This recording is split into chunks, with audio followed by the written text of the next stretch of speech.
এই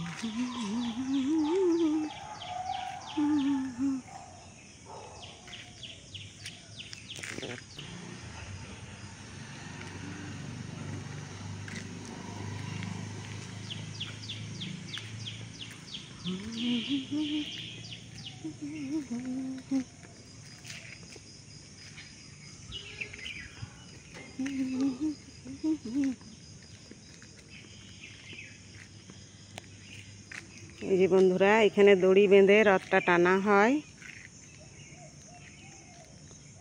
এইদিকে প্রভু বসে থাকেন, জগন্নাথ, বলদেব, সুভদ্রা মাতা বসে থাকেন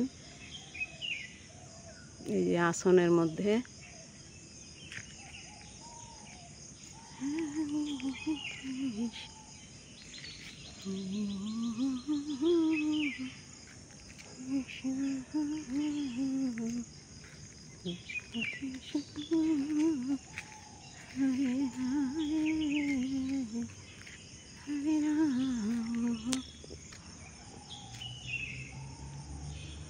এই যে ঘরটা দেখছেন, এখানে রথটা থাকে, রাখা থাকে।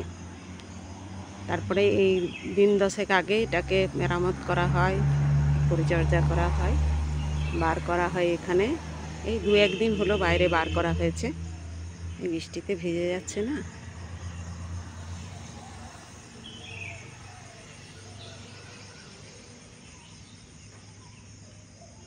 এটা হচ্ছে শিব মন্দির, এটা বিশ্বরাজের মন্দির।